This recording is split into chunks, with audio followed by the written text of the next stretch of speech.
Iyyan egaa akkuma dhageessanii aartistiin keenya jaalatamaa fi beekamaa kan ta'e aartistiin Leencoo Guddinaa wallee haaraadhaan dhufaa jira.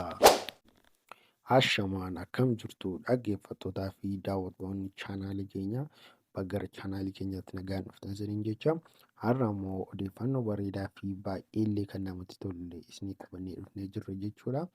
Kanaafuu amma dhumaatiin wajjin tura chaanaalii keenya immoo sabiskiraayib gochuun dagatinaa.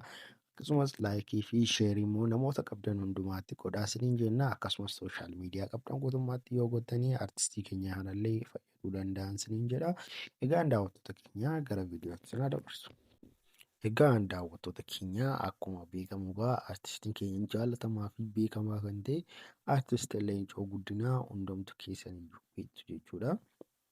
Aartistiin keenya kuni kanaan dura walleewwan garaagaraallee baasee simbaasuu, simmararuu akkasumas komatteerillee baasuudhaan uummata bukkeetti jaalatamummaa hedduu kan qabuu fi baay'ee bellee beekamtii hedduu kan qabudha jechuudha. Aartistiin keenya kuni akkuma beekamu egaa dhiyeenya kana immoo aartist sirbisaa kan baay'ee ture komatteerii kan jedhee baasee uummata bukkeetti akkasumas jaalatamummaa fi beekamtii guddaa argatee ture. Sirbichis gara viyuu miliyoona 5 olillee argachuu danda'eera jechuudha.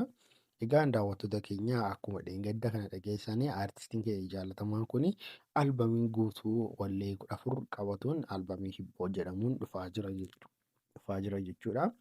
Egaan daawwattoota keenya isa keessaa immoo tokko kaarroyyee kan jedhu kanadha jechuudha. Sirba kanatti kiliipii hojjetee dhufaa waan jiruuf egaan daawwattoota keenya isin immoo akkamitti hedduu isiniin jecha warroonni akka ajaa'ibaatti eegaa jirtan koomentii jalatti lakkoofsa 5 barreessan isiniin jedha.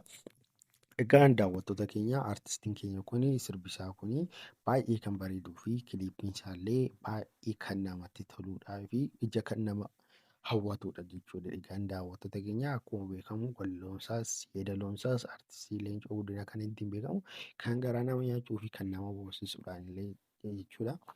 Egaan daawwattoota keenya akkuma beekamu egaa aartistiin kun yoom dhufaa kan jettaniif immoo yeroon isaa jimaata torbee kana keessa jimaata gara dhumaasaa jechuudha. Jimaata sa'aatii 12 dhufaa jira jechuudha. Egaan daawwattoota keenya warroonni sirbi kun immoo eessatti gadhiifama jettaniif immoo YouTube chaanaalii mataa isaa Leencoo Guddinaa yookaan LG jedhee yeroo YouTube kanaan dura irratti gadhiifachaa ture sana irratti gadhiifata jechuudha. Ammas egaan daawwattoota keenya hundumti keessanuu irraa nattanii daawwachuu dandeessu. Akkasumas chaanaalii isaallee sabiskiraayib gochuu dandeessu isiniin jedha.